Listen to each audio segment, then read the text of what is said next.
শ্রাবণ মাসের সোমবারে এইভাবে মহাদেবের আরাধনা করুন। মহাদেব প্রসন্ন হবেন। মহাদেবের পুজোয় ভুল করেও এই জিনিসগুলি নিবেদন করবেন না, মহাদেব রুষ্ট হবেন। আশা রাখব আজকের ভিডিওটি সম্পূর্ণ দেখুন।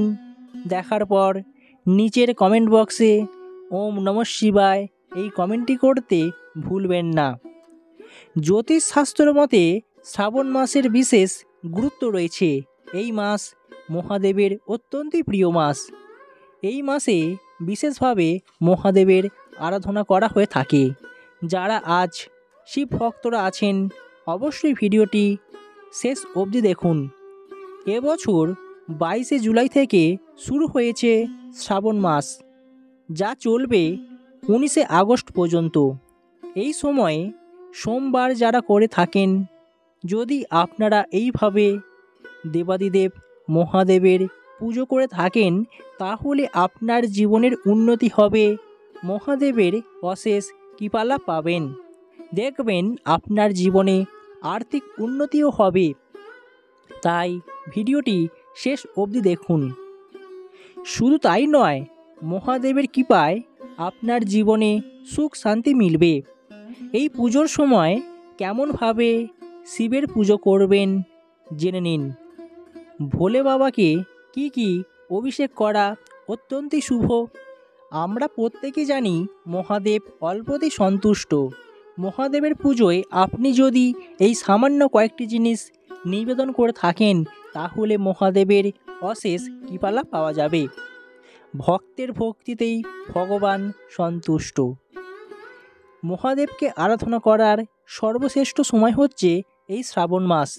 আপনি যদি শ্রাবণের প্রতি সোমবার এইভাবে মহাদেবের আরাধনা করে থাকেন, তাহলে মহাদেবের আশীর্বাদ সর্বদাই আপনার সঙ্গেই থাকবে।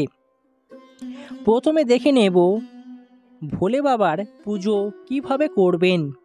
শ্রাবণ মাসের সোমবার যখন আপনি মহাদেবের পুজো করবেন, সে সময় মন্দিরে যাওয়ার আগে সকালবেলা স্নান সেরে শুদ্ধ পরিষ্কার পরিচ্ছন্ন জামাকাপড় পরবেন।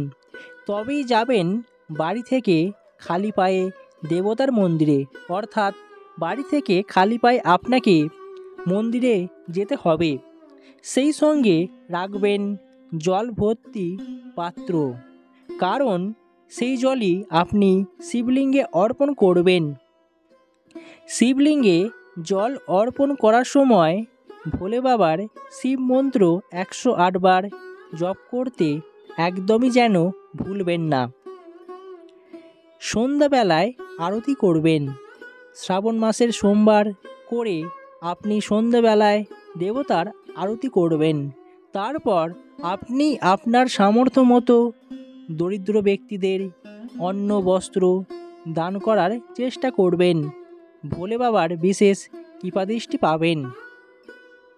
মহাদেবকে প্রসন্ন করতে আপনি অবশ্যই এই জিনিসগুলি যেন মহাদেবকে অর্পণ করতে ভুলবেন না। ভগবান শিবকে খুশি করার জন্য শ্রাবণ মাসের সোমবারে গঙ্গা জল, বেলপাতা, ধুতরা ফুল, অপরাজিতা ফুল, কাঁচা দুধ, রুদ্রাক্ষর ইত্যাদি দান করবেন। এতে মহাদেব বেজায় প্রসন্ন হবেন এবং আর্থিক দিক থেকেও আপনি উন্নতি লাভ করতে পারবেন। তাই মহাদেবকে অবশ্যই এইভাবে আরাধনা করতে যেন ভুলবেন না।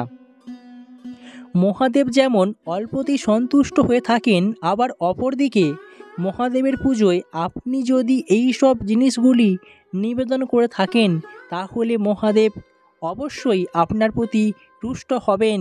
মহাদেবের রুষ্ট প্রকোপে আপনার জীবন ছারখার হয়ে যাবে।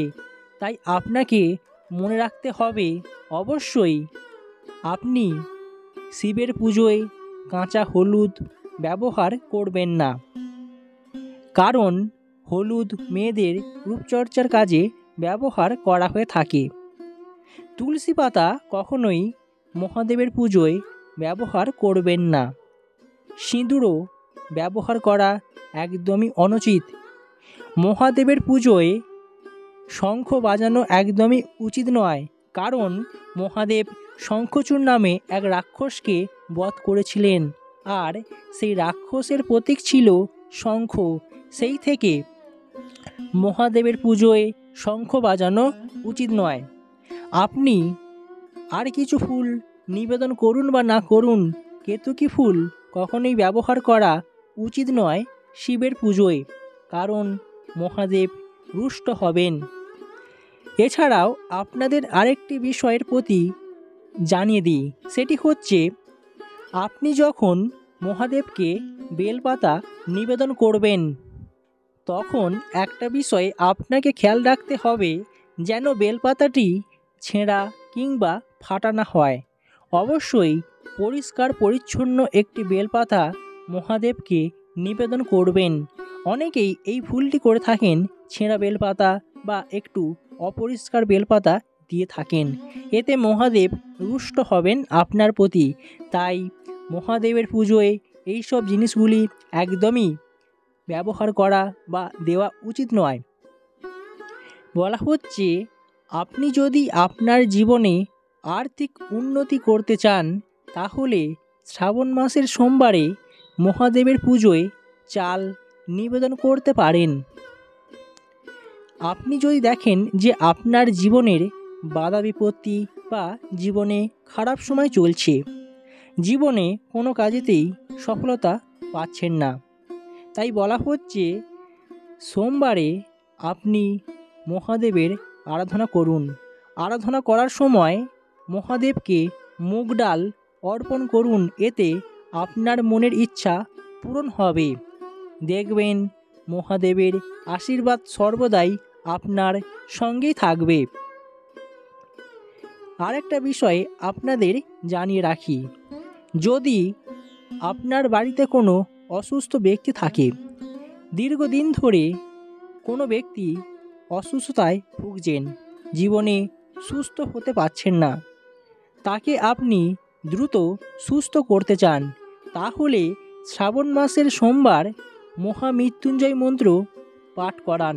এতে মহাদেব রেগে যাবেন না, বরং তিনি অত্যন্তই সন্তুষ্ট হবেন। সেই ব্যক্তির প্রতি মহাদেবের কৃপাদৃষ্টি থাকবে, যার ফলে দেখবেন আপনি আপনার জীবনের যেমন উন্নতি করতে পারবেন, এর পাশাপাশি মহাদেবের আশীর্বাদ থাকবে সর্বদাই। তাই শ্রাবণ মাসের সোমবারে এইভাবে মহাদেবের আরাধনা করুন, দেখবেন মহাদেব প্রসন্ন হবেন আপনার প্রতি। মহাদেবের কৃপায় আপনার জীবনের সৌভাগ্য আপনার কাছেই থাকবে। কথায় আছে, ভক্তের ভক্তিতেই ভগবান সন্তুষ্ট।